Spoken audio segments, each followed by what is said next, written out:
ഇല്ലാത്ത മനുഷ്യൻ അവനാണ് ലോകമാന്യതയില്ലാത്ത മനുഷ്യൻ. അതിന് ഉദാഹരണങ്ങളാണ് സഹാബാക്കൾ എല്ലാവരും. ഇങ്ങനെ ലോകമാന്യത ഉണ്ടായ എന്താ അതിന്റെ അവസ്ഥ?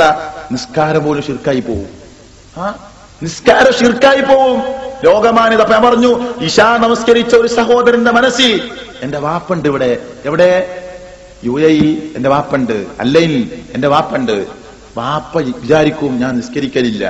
അങ്ങനെ വിചാരിച്ചുകൊണ്ട് വാപ്പയുള്ള, ജേട്ടനുള്ള, അനുജനുള്ള ഏതെങ്കിലും കൂട്ടുകുടുംബങ്ങളിൽപ്പെട്ട ആളുകളുള്ള ഒരു സ്ഥലത്ത് ജീവിക്കുമ്പോ അവരെന്ത് വിചാരിക്കുമെന്ന് വിചാരിച്ചുകൊണ്ട് പള്ളിയിലേക്ക് പോയൊരു സഹോദരന് നമസ്കാരത്തിന്റെ കൂലി ഉണ്ടോ ഇല്ലേ?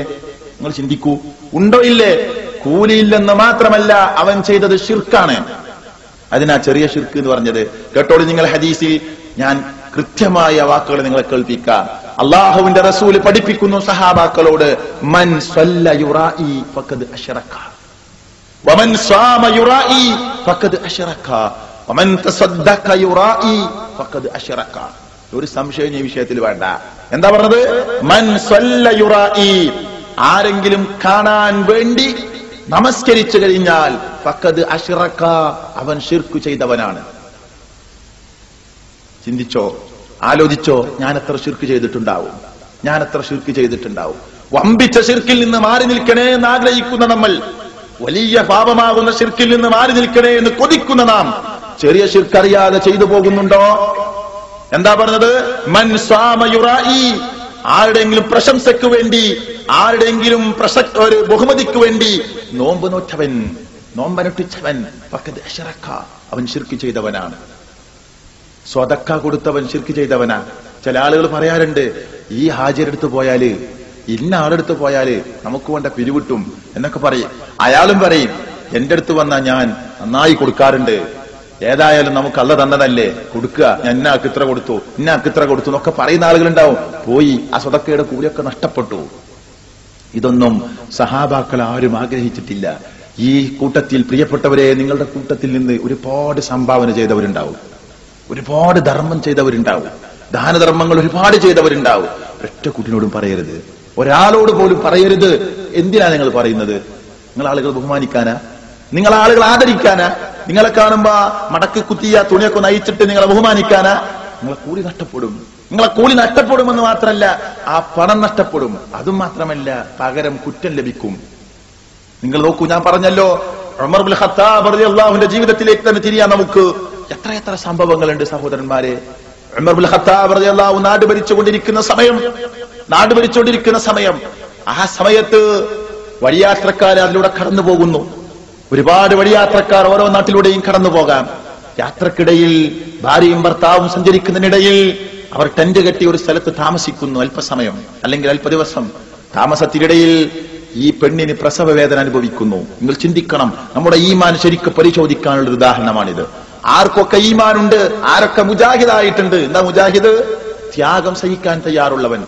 ആരൊക്കെ മുജാഹിദായിട്ടുണ്ട്? സംഘടനയുടെ പേരല്ല ഞാൻ പരിചയപ്പെടുത്തുന്നത്, സംഘടനയുടെ പേര് മാത്രമല്ല പരിചയപ്പെടുത്തുന്നത്.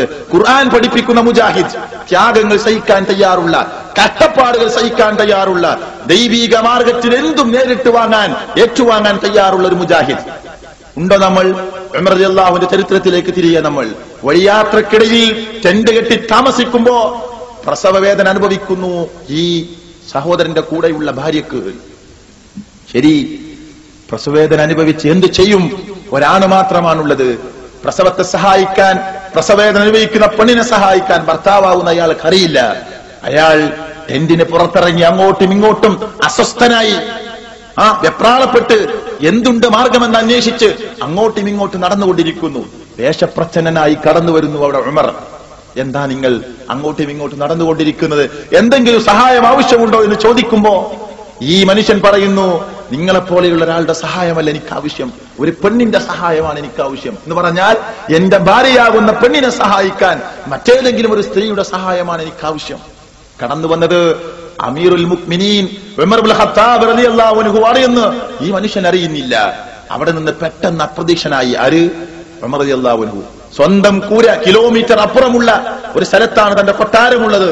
ആ കൊട്ടാരത്തിലേക്ക് ഓടി ഭാര്യയോട് ചോദിക്കുന്നു, മോളെ, സ്വർഗത്തിലേക്ക് പോരാൻ നീ തയ്യാറുണ്ടോ? സ്വർഗത്തിലേക്ക് പോരാൻ തയ്യാറുണ്ടോ? ഉണ്ട്, ഞാൻ റെഡിയാണെന്ന് പറഞ്ഞു. എങ്കിൽ അല്പം ഗോതമ്പെടുക്ക്, അല്പം ഗോതമ്പെടുക്കൂ, കുറച്ച് കാരക്കയും എടുത്തോ, എന്റെ കൂടെ വാ. കാരക്കയും ഗോതമ്പുമായി ആ ടെന്റ് കെട്ടിയ ഭാഗത്തേക്ക് ഓടിപ്പോകുന്നു. ആര്? നാട് ഭരിക്കുന്ന രാജാവ് ഉമർ റളിയല്ലാഹു അൻഹു, കൊട്ടാര രാജ്ഞി, അദ്ദേഹത്തിന്റെ ഭാര്യയും പോകുന്നു. അവിടെ ചെന്നിട്ട് തന്റെ ഭാര്യ അങ്ങോട്ട് ഉള്ളിലേക്ക് കയറ്റി കൊടുത്തു. ഇവിടെ പ്രസവ വേദന ലഭിക്കുന്ന ഒരു പെണ്ണുണ്ട്. ആ പെണ്ണിന് എന്തൊക്കെ സഹായമാണോ വേണ്ടത്? ചിലപ്പോൾ അലക്കേണ്ടി വരും അല്ലേ, ആ പെണ്ണിനെ കുളിപ്പിക്കേണ്ടി വരും, കുട്ടിയെ കഴുകി വൃത്തിയാക്കേണ്ടി വരും, എന്തൊക്കെ ജോലിയാണുള്ളത് അതൊക്കെ നീ ചെയ്യണം. ഞാൻ നിങ്ങൾക്ക് വേണ്ട ഭക്ഷണം പുറത്ത് കല്ല് വെച്ച് അടുപ്പുണ്ടാക്കി ഞാൻ നിങ്ങൾക്ക് വേണ്ട ഭക്ഷണം ഇവിടെ പുറത്തുണ്ടാക്കും. അതിനാ ഗോതമ്പ് കൊണ്ടുവരാൻ പറഞ്ഞത്. ശരി, അതുകൊണ്ട് നീ ആ ജോലി ചെയ്യണം. ഏത് ജോലി? പ്രസവാനന്തരമുള്ള എന്തൊക്കെ ഉണ്ടോ അതൊക്കെ നീ ചെയ്യുക. ചെയ്തു. ഇപ്പോഴും മനസ്സിലായിട്ടില്ല ഈ മനുഷ്യന് ഇത് അമീറുൽ മുഅ്മിനീൻ, നാട് ഭരിക്കുന്ന രാജാവാണ് ഈ വന്നതെന്നും രാജാവിന്റെ ഭാര്യയാണ് ഈ പണിയെടുക്കുന്നതെന്നും ഈ യാത്രക്കാരായ ആളുകൾക്കറിയില്ല. അവരൊരിക്കലും ആഗ്രഹിച്ചില്ല ഇതറിയണമെന്ന്. അങ്ങനെ ഉള്ളിൽ നിന്ന് വിവരം കിട്ടുന്നു. ആര്? അമീറുൽ മുഅ്മിനീന്റെ ഭാര്യ പുറത്തേക്ക് വന്നിട്ട് പറയുന്നു, അമീറുൽ മുഅ്മിനീൻ എന്ന് വിളിച്ചു. അമീറുൽ മുഅ്മിനീൻ, നിങ്ങൾ ഈ യാത്രക്കാരനാകുന്ന സുഹൃത്തിന്റെ ഭാര്യ പ്രസവിച്ചിരിക്കുന്നു, ഒരു ആൺകുട്ടിയെ ലഭിച്ചിരിക്കുന്നു എന്ന് വിളിക്കുമ്പോ ആ അഭിസംബോധനയുണ്ടല്ലോ, അമീറുൽ മുഅ്മിനീൻ എന്ന് വിളി കേട്ടപ്പോ, പ്രിയപ്പെട്ടവരെ നിങ്ങൾ ആലോചിച്ചു നോക്കൂ. അപ്പോഴാണ് ഈ മനുഷ്യൻ അറിയുന്നത് ഇത് നാട് ഭരിക്കുന്ന അമീറുൽ മുഅ്മിനീനാണ്. അപ്പൊ അയാൾ ആശ്ചര്യപ്പെടാൻ ഒരു കാരണമുണ്ട്. എന്താണെന്നറിയോ? അത്ഭുതപ്പെടാന് അയാള് ഇടക്ക് വെച്ച് പറഞ്ഞിരുന്നു. എന്തെന്നറിയോ? നിങ്ങളാണ് ഈ നാട്ടിൽ ഏറ്റവും നല്ല മനുഷ്യൻ. ഈ നാട് ഭരിക്കുന്ന ഉമറിനേക്കാൾ നല്ല മനുഷ്യൻ നിങ്ങളാണ്. ഈ നാട് ഭരിക്കുന്ന ഉമറിനേക്കാൾ നല്ല മനുഷ്യൻ നിങ്ങളാണെന്ന് ഇടക്ക് വെച്ച് അമീറുൽ മുഅ്മിനീൻ ഉമർ റളിയല്ലാഹു അൻഹുവോട് ഈ മനുഷ്യൻ പറഞ്ഞിരുന്നു. എന്നിട്ടും അയാൾ പറഞ്ഞിട്ടില്ല, മോനെ ഞാനാണ് ആ ഉമർ, പറഞ്ഞിട്ടില്ലായിരുന്നു. നിങ്ങൾ ചിന്തിക്കൂ, ഇന്ന് UAE ഭരണം നടത്തുന്ന ഇവിടുത്തെ ഭരണാധികാരി, അദ്ദേഹത്തിന്റെ ഭാര്യ, ചിന്തിച്ചോ, ഏതെങ്കിലും ഒരു ഈത്തപ്പന ഓല കൊണ്ട് മറച്ചുണ്ടാക്കിയ ഒരു കുടിലിൽ ചെന്ന് ഒരു പ്രസവ ഡ്യൂട്ടിക്ക് നിന്നാൽ നിങ്ങൾ ആലോചിച്ചു നോക്കൂ, ഗിന്നസ് ബുക്കിലേക്ക് അത് സ്ഥാനക്കയറ്റം കിട്ടും.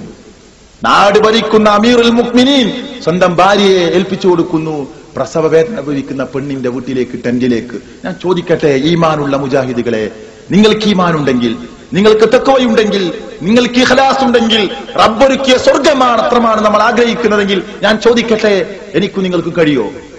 തൊട്ടടുത്തുള്ള വീട്ടിൽ പ്രസവവേദന അനുഭവിക്കുന്ന ഒരു പെണ്ണിന് ആ വീട്ടിൽ ഒരു 4 ദിവസം നിന്ന് കൊടുക്കാൻ എന്റെ ഭാര്യയെ പറഞ്ഞയക്കാൻ ആരൊക്കെ തയ്യാറുണ്ട്? നിങ്ങൾ പറഞ്ഞാൽ പോകാൻ തയ്യാറുള്ള ഭാര്യയാണോ നിങ്ങളുടെ വീട്ടിലുള്ളത്? ആണോ? നമ്മളൊക്കെ എവിടെയാ മുജാഹിദായിട്ടുള്ളത്? നമ്മളൊക്കെ എവിടെയാണ് ത്യാഗം സഹിക്കാൻ തയ്യാറായിട്ടുള്ളവര്? ചിന്തിക്കുക, ആലോചിക്കുക. ഇവരാരും ലോകമാനിത് ആഗ്രഹിച്ചില്ല. അള്ളാഹുവിന്റെ പ്രീതി മാത്രം, അള്ളാഹുവിന്റെ കൂലി മാത്രം. എത്ര ഉദാഹരണങ്ങളുണ്ട്, എത്ര ഉദാഹരണങ്ങളുണ്ട്.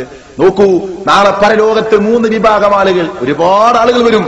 ഈ വിഷയവുമായി ബന്ധപ്പെട്ട് നിൽക്കുന്ന 3 വിഭാഗം ആളുകളെ ഞാൻ പരിചയപ്പെടുത്തട്ടെ. 3 വിഭാഗം ആളുകൾ.